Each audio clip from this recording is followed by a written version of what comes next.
On est dans Ésaïe chapitre 30.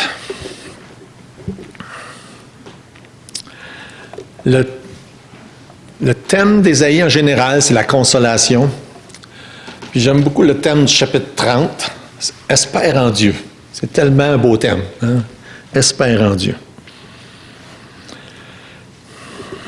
S'il y en a qui écoutent ça pour la première fois, parce que des fois sur YouTube, c'est le cas, ça fait partie d'une série du livre d'Ésaïe. Ésaïe, c'est un grand livre, 66 chapitres, un immense volume. Puis c'est la pièce maîtresse de la prophétie biblique. Puis c'est à une époque où ça brasse beaucoup. Hein? Ça brasse beaucoup, il y a de la guerre, des pays voisins. Et Israël se fait attaquer souvent d'un bord et de l'autre. Si moindrement vous avez écouté les nouvelles depuis quelques semaines, ben, c'est ce qui se passe encore. Non seulement Israël est attaqué par un groupe terroriste qui s'appelle le Hamas au moment où on se parle, mais ce matin, là, à peu près dans plusieurs grandes villes du monde, il y a des manifestations pro-palestiniennes. Maintenant, les gens ne font pas nécessairement la différence. Hein? Palestinien, c'est une chose, mais le Hamas, c'est un groupe terroriste. Quand Israël attaque la Palestine, il attaque le Hamas, il attaque des terroristes. Mais à chaque fois, c'est toujours la même chose. Non seulement ils sont attaqués par des nations voisines au niveau de la guerre, ils sont attaqués sur la place publique par tout le monde. C'est le cas ce matin, j'ai écouté les nouvelles. Et c'est tout ça pour dire que ça n'a pas beaucoup changé. Dans 2000, à peu près 800 ans d'histoire, ça n'a pas beaucoup changé. Ça fait longtemps que ça dure. Et puis, ça risque de s'empirer même dans la fin des temps. C'est ce que la Bible nous enseigne. Fait que dans le contexte, on voit que le réflexe d'Israël, comme aujourd'hui d'ailleurs, là, c'est pas toujours la bonne chose là, de bombarder, par exemple, bombarder où il y a des civils. Ça, la Bible n'approuve pas nécessairement ce genre de choses-là. Mais au travers de l'histoire, c'était souvent le cas. Le peuple de Dieu n'a pas toujours fait ce que Dieu disait qu'il devrait faire. On a vu dans les semaines précédentes que certaines choses que Dieu leur reproche, qui sont très applicables à nous aujourd'hui, parfois l'idée d'essayer de se cacher de Dieu. Hein? Je pense que tout le monde a déjà essayé ça, là, ça ne marche pas. Ensuite, de se penser au-dessus de ses affaires. Hein? Ah ben là, moi, je suis correct, je n'ai pas besoin du Seigneur aujourd'hui, je suis capable. Hein? Je me souviens de Jean-Marc, notre plus vieux, c'était une des phrases qui sortait tellement souvent de sa bouche. Capable. Je pense qu'il n'était même pas capable de le prononcer encore. Puis il disait, je suis capable. Mais c'est vrai qu'il est capable. Mais nous autres aussi, on est comme ça. On a la tendance à dire, oui, je suis capable, mais je suis capable parce que Dieu me donne la force, pas par mes propres moyens. Fait on doit tous, à un moment donné ou à un autre, faire comme Paul puis réaliser que c'est tellement de vérité profonde, c'est dans la faiblesse qu'on est fort. Et c'est vraiment, vraiment important. C'est dans la faiblesse qu'on est fort. On doit réaliser, chacun d'entre nous, ça à un moment donné. Fait que, à cause de ça, ben, on va, comme eux, dans le contexte, qu'est-ce qu'ils ont fait? La troisième chose, c'est qu'ils ont cherché des appuis ailleurs, au lieu de chercher les appuis en Dieu. Puis le ailleurs, c'était l'Égypte. Et je pensais à ça, je me disais, il n'y a pas quelqu'un, à un moment donné, qui a dit « Wow, hey! Rappelez-vous ce qui s'est passé en Égypte. » Hein? On était des esclaves pendant 400 ans. Puis là, Dieu nous en a délivrés. Puis là, on va aller en Égypte chercher de l'aide. Mais ça a l'air que non. Qu'il n'y a pas personne qui a pensé à ça. Fait que, dans le contexte, qu'est-ce qu'on retrouve? C'est une série de malheurs qui sont prononcés contre le peuple à cause de toutes ces choses-là qu'on vient de mentionner. Puis le mot qui revient au début du chapitre, puis qui revient dans d'autres passages d'Ésaïe, c'est rebelle. Rebelle. C'est intéressant de voir comment la rébellion, pour eux, est manifestée à leur époque. Puis comment est-ce que ça peut très bien être des exemples pour la rébellion qui est manifestée à n'importe quelle époque, autant aujourd'hui qu'à d'autres moments donnés. Dieu leur reproche leur rébellion. Dieu n'aime pas la rébellion. Dieu comme un père. Hein? Y a-t-il un père qui aime voir ses enfants se rebeller? Hein? Je pense que poser la question, c'est y répondre. Moi, je me souviens quand mes enfants étaient dans la phase là, de l'adolescence, là, puis qu'ils ont commencé à avoir des racines de rébellion. Là. C'était des années pénibles. Hein? On n'aime pas ça de voir la rébellion. Fait que Dieu est comme ça, il n'aime pas la rébellion. Fait qu'il en revient souvent là-dessus. Par exemple, on est au chapitre 30, verset 1. Je vais retourner, ce ne sera pas long. Chapitre 30, verset 1. « Malheur, dit l'Éternel aux enfants rebelles. » Pas compliqué. Hein? « Qui prennent des résolutions sans moi, qui font des alliances sans ma volonté pour accumuler péché sur péché. » C'est assez spécifique. Qu'est-ce que Dieu leur reproche là? Des enfants rebelles qui prennent des décisions sans Dieu. Hein? Qui ne veulent pas obéir à ce que Dieu dit. C'est mentionné dans le chapitre 1 d'Ésaïe. C'est mentionné vers la fin, chapitre 63, 65. Fait c'est couvert d'un bout à l'autre. Chapitre 1, par exemple, ça dit, car l'Éternel parle, verset 2, « J'ai nourri et élevé des enfants, mais ils se sont révoltés contre moi. » Verset 23 dans le chapitre 1 encore, « Tes chefs sont rebelles. » Verset 20, « Vous êtes rebelles. » Chapitre 63, verset 10, « Mais ils ont été rebelles. » Chapitre 65, verset 2, « Mais tous les jours vers un peuple rebelle. » Fait que c'est un problème assez important à cette époque-là, la rébellion. Et plus spécifiquement, comme on vient de le dire, Dieu leur reproche d'aller chercher de l'aide ailleurs. Comment ça, vous allez chercher de l'aide ailleurs, en Égypte, quand il a dit au verset 1, là, ils prennent des résolutions sans moi, qui font des alliances sans ma volonté, puis clairement au verset 2, il mentionne, c'est l'Égypte. Comment se fait que vous allez faire une alliance avec l'Égypte? À un moment donné, plus tard, ça mentionne le secours de l'Égypte, c'est comme un bruit inutile. Est-ce que le peuple de Dieu avait besoin de l'Égypte pour se sortir du pétrin, voyons? Ben non. Est-ce qu'on a besoin d'aller chercher dans toutes sortes d'autres choses de l'aide qu'en Dieu? Hein? Une bonne question à se poser. Mais, par contre, quand ça va mal, c'est souvent la première réaction. Hein? On cherche de l'aide ici, à droite et à gauche, sans même penser, en commençant, de se mettre à genoux puis demander à Dieu. Ça devrait être la première réaction. Se mettre à genoux, demander à Dieu. Et il faut faire comme eux auraient dû faire, prendre un peu de recul, dire, ouais, écoute, on était esclaves en Égypte, voyons donc, puis c'est Dieu qui nous en a sortis. Et c'est pour ça qu'on chante le chant, là, quand le vol de la tempête vient assombrir ce biais, au lieu de baisser la tête, compte les bienfaits de Dieu. Prends un pas en arrière, puis dis, ouais, j'ai déjà passé de quoi de semblable à ça un jour, puis Dieu m'en a sorti.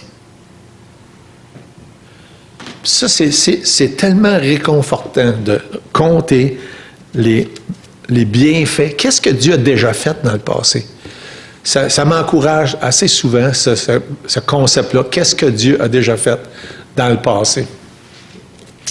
Ça me fait penser à Job. Vous savez, Job, il n'a pas eu facile, hein? Puis j'aime beaucoup le chapitre 5, verset 8, ça dit, il dit, « Pour moi, j'aurai recours à Dieu. » Ça ne serait pas de trouver de l'aide ici, là, à droite, à gauche. J'aurai recours à Dieu. C'est à lui, c'est à Dieu que j'exposerai ma cause. C'est vers Dieu qu'il faut se tourner. Puis de se tourner vers d'autres choses ou vers quelqu'un d'autre que Dieu. Mais ça ne veut pas dire qu'on ne peut pas demander de l'aide à quelqu'un en passant, là. Hein? Soyons clairs, c'est pas ça l'idée. L'idée, c'est qu'on ne remplace pas l'aide de Dieu par l'aide de quelqu'un. C'est ça la différence. Ou est-ce qu'on ne va pas à Dieu, puis on va à quelqu'un d'autre? C'est à Dieu qu'il faut aller, premièrement. Dieu pense Dieu a mis plein de passages qui parlent de ce sujet-là. Les exhortations sont nombreuses. Probablement un des plus connus, c'est Proverbes chapitre 3, verset 5, qui dit « Confie-toi en l'Éternel de tout ton cœur ». Puis là, ça rajoute ce partie-là importante. « Ne t'appuie pas sur ta sagesse ». Pense pas que tu es capable. Confie-toi en Dieu. Espère en Dieu. Ne t'appuie pas sur ta propre sagesse. Ne t'appuie pas sur les dirigeants civils. Hein? On a un gouvernement avec des programmes sociaux qu'on pourrait qualifier à tendance socialiste, là, qui des programmes pour ci, des programmes pour ça. Mais ce n'est pas eux qui pourvoient à nos besoins. C'est Dieu qui pourvoit à nos besoins. Je pensais, Jérémie me contait qu'aux États-Unis, ils sont en train de mettre sur pied ça, là, les styles allocation familiale, il n'y avait jamais eu ça. Puis, même s'ils sont en République, puisque le rapport d'impôt fait aux États-Unis, ils vont probablement recevoir ça. Jérémie dit, qu'est-ce que tu veux? On ne leur donnera pas, hein? Mais il reste que c'est pas de ça dont on dépend. On ne s'appuie pas sur les dirigeants civils, on ne s'appuie pas sur les dirigeants religieux, hein, que ce soit des curés, papes, prêtres, imams, rabbins, pasteurs. C'est pas là qu'on trouve notre appui. C'est en Dieu. J'ai toujours apprécié la vérité de Jérémie 17, 5, puis je l'ai mentionné à plusieurs reprises à des personnes en me pointant à moi-même. Quand ça dit « Ainsi parle l'Éternel, maudit soit l'homme qui se confie dans l'homme. » Fie-toi pas sur moi. C'est ça que ça veut dire. Confie-toi pas sur moi, c'est pas moi. J'ai pas la force, la capacité, le devoir même. C'est Dieu sur qui on doit s'appuyer. Puis même qu'il y a une malédiction qui est rattachée à se confier dans un homme. C'est sérieux. Puis dans le même passage, ça dit qu'il prend sa chair pour appui. C'est-à-dire, se fier sur soi-même est inclus dans ça. Même chose. Ça dit quoi à la fin du verset? Ça détourne son cœur de l'Éternel. Ça détourne son cœur de l'Éternel.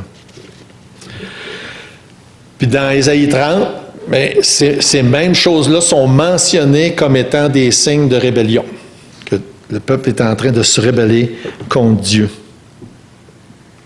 Et versets 6 et 7, en décrivant un peu plus qu'est-ce qui est en train de se passer, sentence des bêtes du midi, travers une contrée de détresse, d'angoisse, d'où viennent la lionne, le lion, la vipère, le dragon volant, ils portent à dos d'âne leur richesse et sur la bosse des chameaux leur trésor. Ils parlent d'une caravane qui sont en train de descendre vers l'Égypte avec des trésors puis des richesses. Ils s'en vont chercher de l'aide. On va chercher de l'aide en Égypte. Et verset 7, « Car le secours de l'Égypte n'est que vanité et néant. C'est pourquoi j'appelle cela du bruit qui n'aboutit à rien. » On l'a vu tantôt. C'est difficile d'imaginer ça, là, une situation semblable. Hein? Tu dis, là, comment est-ce que ça s'applique à moi? Là? Je ne peux pas m'imaginer prendre mon chameau puis mon âne puis partir, puis m'en aller en Égypte. Hein? C'est, littéralement, physiquement, là, c'est sûr que c'est difficile d'imaginer une situation semblable pour nous aujourd'hui. Mais c'est facile de comprendre le concept.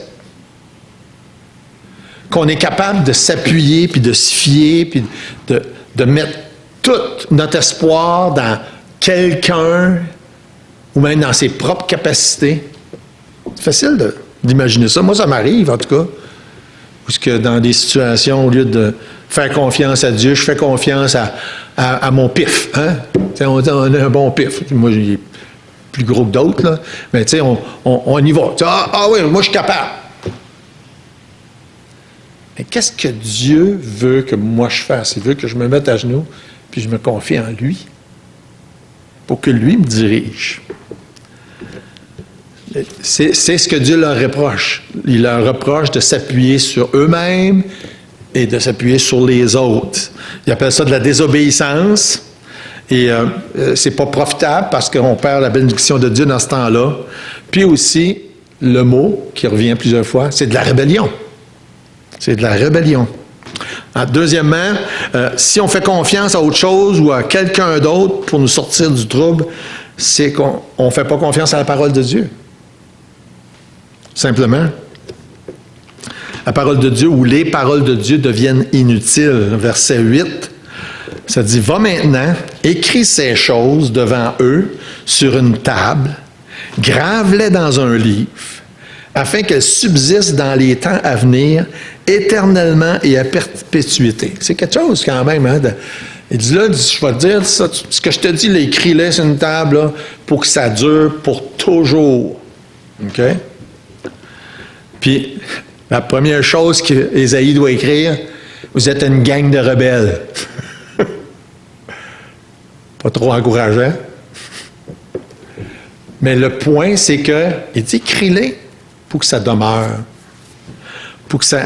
Écris ces choses, grave-les pour qu'elles subsistent. Et une chose qui est sous-entendue, qui n'est pas dite, pour que ça soit lu, étudié, compris. Il dit, écris-les pour que ça dure. C'est ça. Puis la première chose, verset 9, c'est un peuple rebelle. Ce sont des enfants menteurs. Des enfants qui ne veulent point écouter la loi de l'Éternel. Pourquoi ils sont menteurs? Parce qu'ils disaient qu'ils faisaient confiance à Dieu, mais ils ne faisaient pas confiance.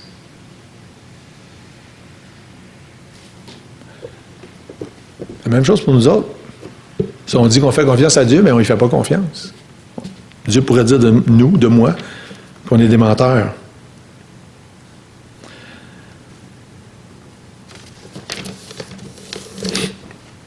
Ça peut très bien s'appliquer à chacun de nous autres aujourd'hui.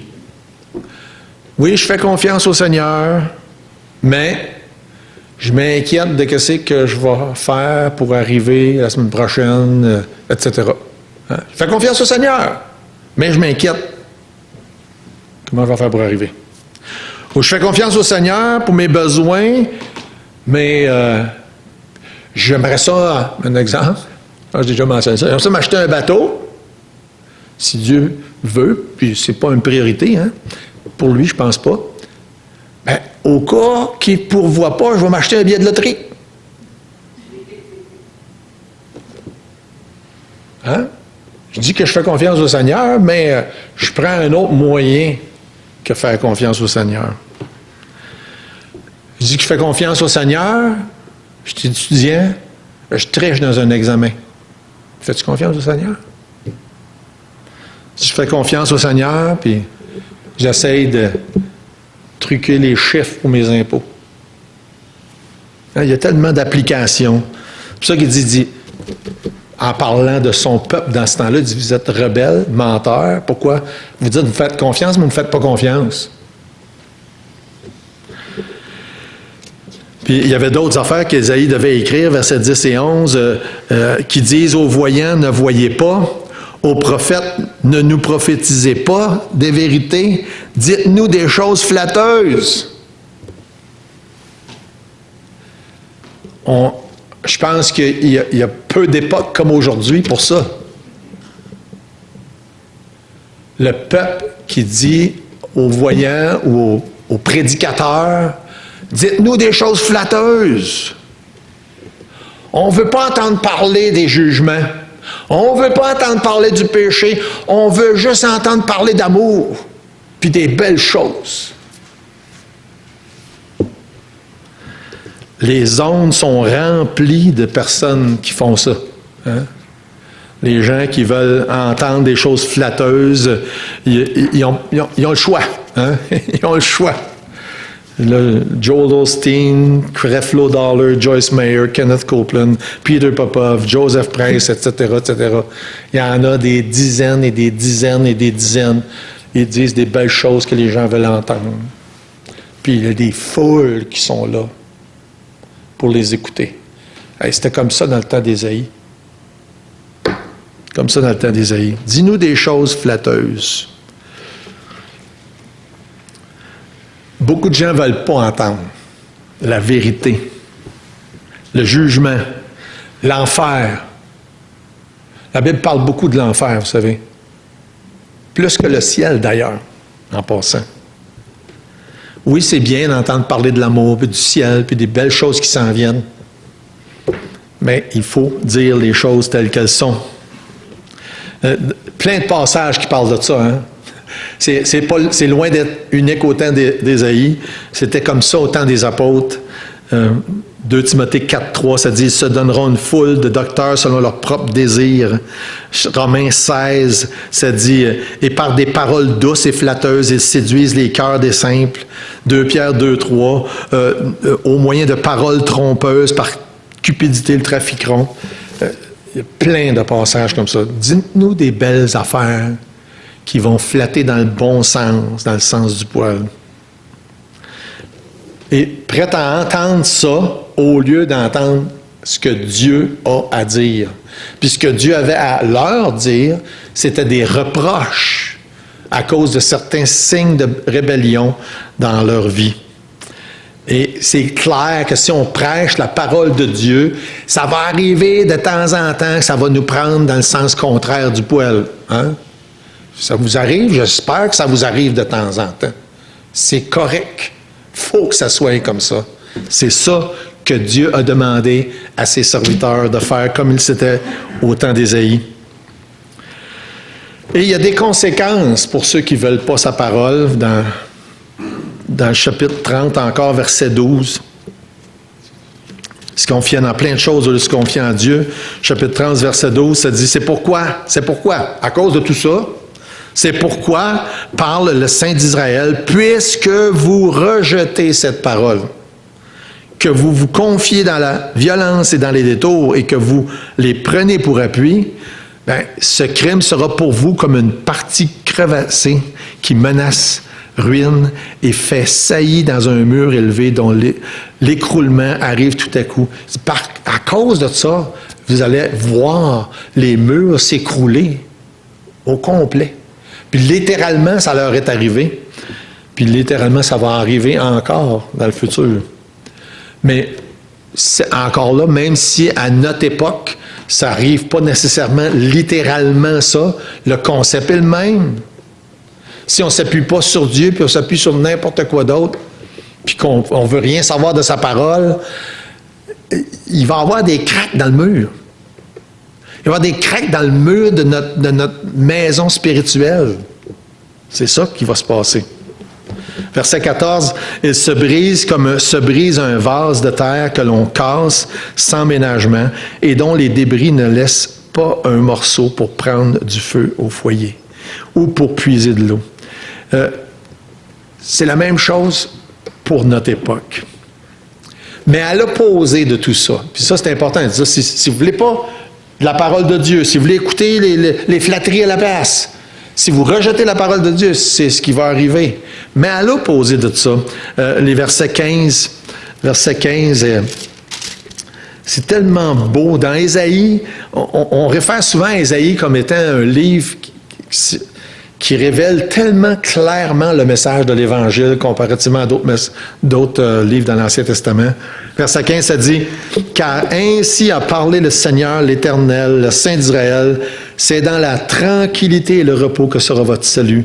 C'est dans le calme et la confiance que sera votre force, mais vous ne l'avez pas voulu. » Et qu'est-ce que Dieu dit? Le problème, c'est que vous ne le voulez pas. Le salut est là. La confiance, la paix, la tranquillité, ou encore verset 18, « Cependant, l'Éternel désire vous faire grâce. » C'est spécial parce que le beau message de la grâce, il est là. L'Éternel veut vous faire grâce. Il se lèvera pour vous faire miséricorde, car l'Éternel est un Dieu juste, heureux, tous ceux qui espèrent en lui. Heureux, tous ceux qui espèrent en lui. On va revenir un peu plus à la fin sur ces deux versets-là. Dans les versets qui suivent, il y a des promesses futures, encore là basées sur ceux qui espèrent en lui. Ceux qui, au lieu de se confier, au lieu de mettre de côté la parole, qui disent « Non, je vais croire », qu'est-ce que Dieu dit? Les versets 19, 20, 21, 22. Ensuite, quand on arrive au verset 23 jusqu'à 25, qui est question du royaume. Et les promesses pour ceux qui se confient en Dieu de toutes les époques. Autant à l'époque d'Ésaïe qu'à l'époque future du royaume, qu'aujourd'hui, au moment où on se parle, des belles promesses de Dieu pour tous ceux qui se confient en lui. Et dans les derniers versets, puis on passe rapidement, là, les versets 27 à 33, c'est comme un résumé puis une conclusion de tout ça. Tout ça pour dire, le chapitre 30 parle de rébellion, mais il parle d'espérer en Dieu. Et probablement que chacun ici, à un moment donné ou un autre, on a eu des moments où on a moins fait confiance à Dieu. Hein, je peux parler pour moi-même, là. Ou des fois, on pense qu'on peut se cacher de Dieu. Ou des fois, on pense qu'on est au-dessus de nos affaires. Ou des fois, des moments qu'on fait confiance à quelqu'un d'autre ou autre chose. Ou encore, des moments où non seulement on néglige la parole de Dieu, parce que c'est un des reproches, mais où est-ce que carrément on rejette la parole de Dieu. C'est sérieux quand on pense à ça, parce qu'il y a des principes dans la parole de Dieu, puis si on décide carrément d'aller à l'opposé, c'est parce que c'est comme si on était en train de rejeter la parole de Dieu. Puis ça arrive de temps en temps que Dieu décide d'intervenir. Pas dire « Wow! Wow! » Il l'a fait pour eux à plusieurs des occasions. Mais Dieu, même si, et c'est ça qui est extraordinaire, même si ça arrive de temps en temps qu'on néglige sa parole ou même qu'on va à l'opposé de sa parole, la grâce, la miséricorde de Dieu est toujours disponible. Et ça, c'est la plus belle chose qu'on ne peut pas voir dans ce passage-là, et les versets justement 15 et 18 dont on a parlé tantôt, qui sont deux versets extraordinaires, que même si qui que ce soit a une étape dans sa vie, dit, ben là, moi, là, j'en ai assez de ça. Hein? Ça peut arriver des fois. La grâce et la miséricorde de Dieu sont toujours disponibles. Il y a tellement de belles... moi, j'appelle ça des fois des pépites d'or, des belles pépites d'or dans ce livre-là, puis les versets 15 et 18 en sont justement deux. Je l'ai lu tantôt. C'est dans la tranquillité et le repos que sera votre salut. Oui, ça se peut des fois qu'on néglige Dieu, qu'on pense qu'on peut se cacher, on néglige sa parole, qu'on se pense au-dessus de ses affaires, qu'on va chercher de l'aide ailleurs. Mais lorsqu'on retourne à Dieu, puis qu'on se confie en lui, puis qu'on espère en lui, il va nous donner la tranquillité, le repos et même le salut en tant que tel. Dans ce cas-là, le salut, c'est les sauver des attaques des pays voisins. Mais le salut en tant que tel, c'est quand quelqu'un se tourne vers Dieu et que Dieu sauve. Maintenant, lorsqu'on est déjà sauvé, c'est la même chose. Il faut retourner souvent vers Dieu. Comme ça dit le verset 18, « Cependant, l'Éternel désire vous faire grâce. » Dieu veut nous donner la tranquillité puis le repos, la paix. Et je trouve ça intéressant que dans le même contexte, il parle de grâce puis de miséricorde. Hein, deux beaux concepts qui sont bien développés dans le Nouveau Testament, moins dans l'Ancien. Dieu veut nous donner sa grâce, Dieu veut nous donner sa miséricorde, la tranquillité, le repos, le salut, la force, le calme, la confiance. Tout ce qu'on a à faire, c'est se tourner vers Dieu. Espérer en Dieu. Comme qu'on l'a lu tantôt, espère en Dieu.